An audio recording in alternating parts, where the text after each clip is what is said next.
Everyone's heart experiences love when their heart is undisturbed. It's a basic function of consciousness, that love is what arises when we feel the relief of being quiet in the heart and we can be there. The next thing we feel is love. And that's everyone, all of us. So the basic ground of our being, when we stop disturbing ourselves, is love. So just relax into your posture. Everything you've been through this week, everything that's arisen within you that's disturbed you, all of it's impermanent. There were moments where you felt happy. There were moments where you felt really challenged. There were moments when you felt very relaxed. And there were moments when you felt incredibly stressed. Now, all of those, they just came and they went. So remember that. The next time you feel disturbed, to say to yourself, this will always change. But there is a place within us that never changes. It's just sometimes we can't feel it. So relax into your body and try and touch that place behind all the disturbances that arise within you. Touch that quiet place that is actually relaxed within itself. Try to make friends with that space. And remember, it's always there. Sometimes we're so distracted by what's going on in our mind that we would lose all connection to it, but it is never not there. It is always at rest and it is not in conflict. So feel from your heart with gentleness, with a feeling of kindness and gentleness towards yourself. If it is your nature to be hard upon yourself, to judge yourself, to criticize yourself, try to generate a feeling of loving kindness. Recognize your longing to be happy. Just that. And feel from your heart with gentleness. Through all the challenges that we've been through, all the highs and lows in our lives, behind all of that, all we want is to be at peace with ourselves. Sukhino wa kemino hontu sabe sata bhavantu sukhita.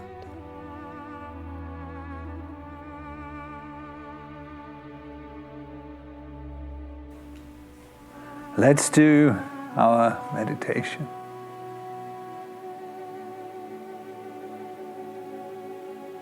Sukhino ha kemino hontu sabe sata bhavantu sukhita.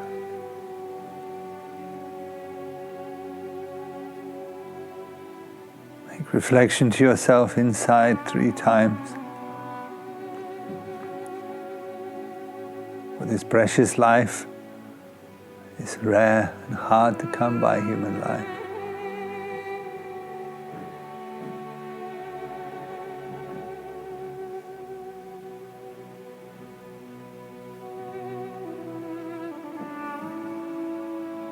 Thank you.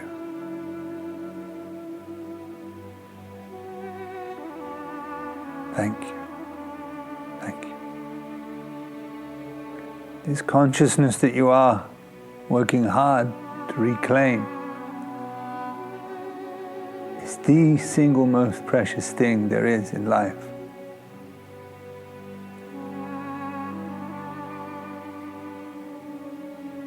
There is no greater suffering than losing it.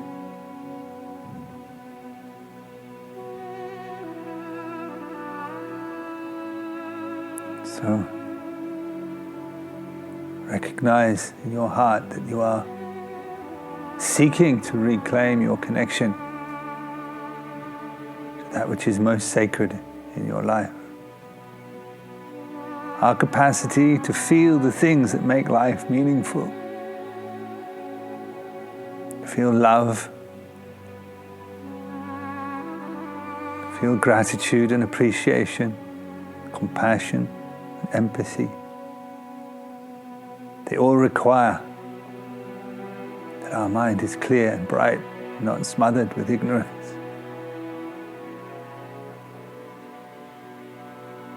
Whatever dust there is to be cleared, we should work with real conviction to brush that dust aside so we can feel and see.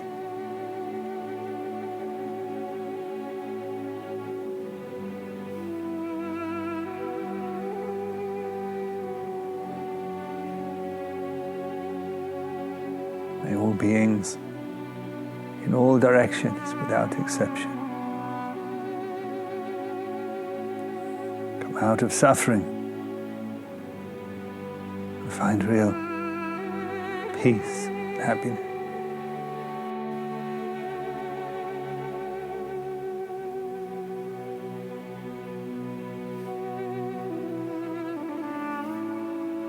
In your own time, continue your meditation.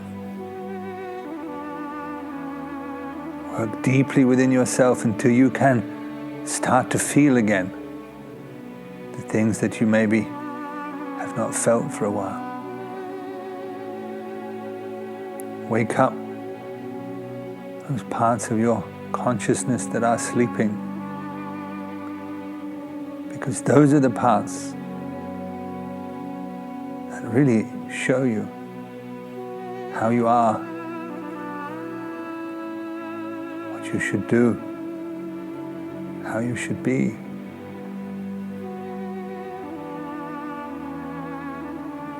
If you feel that you have allowed yourself to become numb,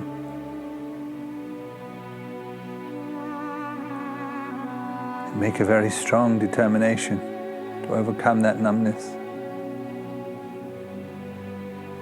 and connect again to the deepest part of your heart. In your own time, continue your meditation.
the creative power of this pure intelligence that underpins our life is so profoundly moving that to reduce it just down is to lose sight of the fact that it is still a miracle, you know?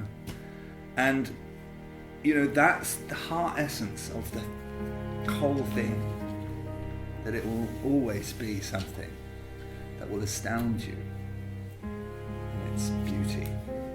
And that's what makes it divine.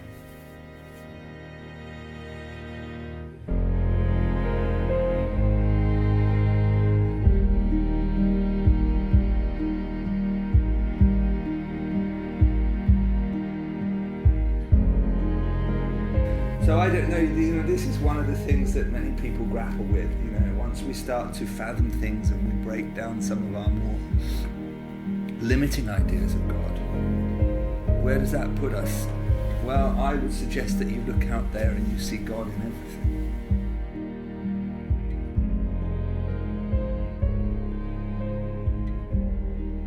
This rich tapestry of this display before us is surely an expression of love. It could not be that beautiful if it wasn't.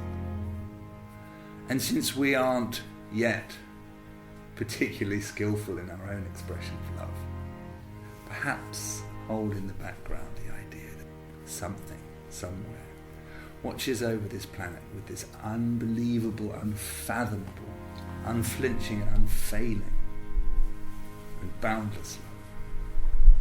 And whatever it is you might call that, I'm not suggesting you assume that that is not there, because I don't. Because I cannot any other way explain how it got to be as extraordinary as it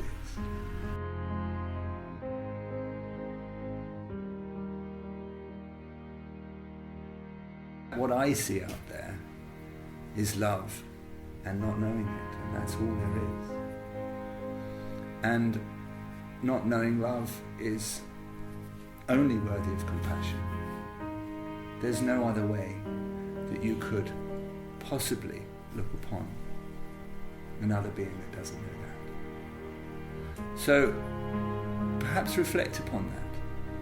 It's just love and not knowing it, and that's all you'll see everywhere.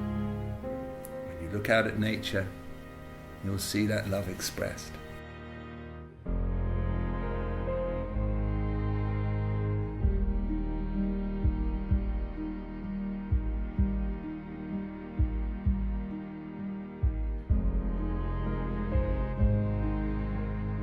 When you see people confused, don't judge them. They just don't know love. So love them to death anyway, whether you can make sense of them or not. And I think in that way the world would be a happier place.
Before the Buddha, there was Dhammakaya. After the Buddha, there was Dhammakaya. Before Brahma, there was Dhammakaya. After Brahma, there is Dhammakaya. Before Mara, there was Dhammakaya. After Mara, there is Dhammakaya. The Buddha came and went. Another will come. Brahma arose. In time he will pass. Another will come. Mara comes and goes. Another will come. It is the way of things. Samsara arises within the vast expanse of Dhammakaya, with its Buddhas, Brahmas and Maras and Devas and men, and its vast hosts of beings. It arises and passes away. Nibbana reveals itself within Dhammakaya. Everything comes and goes.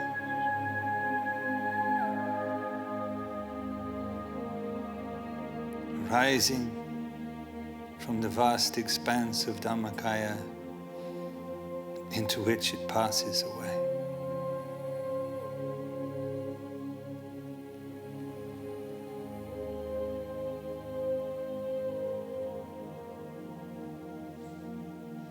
It is a single process by which this vast and endless display comes to display itself. It never wavers from Dhammakaya. It never wavers in that process.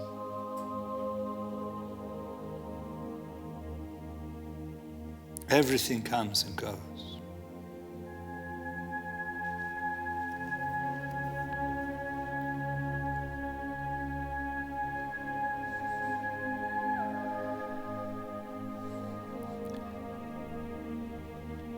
Time comes when virtue prevails and is the way of things, and beings are beautiful, and they live as devas in the deva worlds and upon the earth.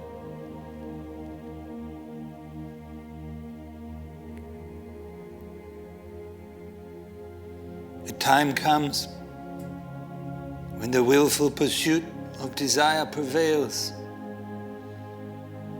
and we live as asuras, jealous and competitive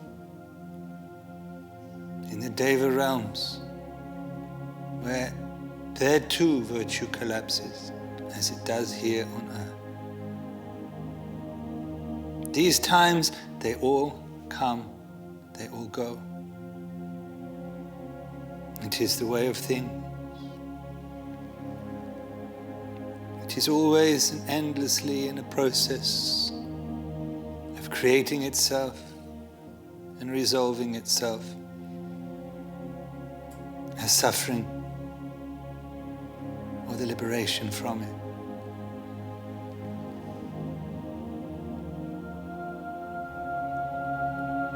Emerging from darkness into light or falling from light into darkness. Expanding and contracting, coming and going endlessly. It never wavers for a moment from Dhammakaya.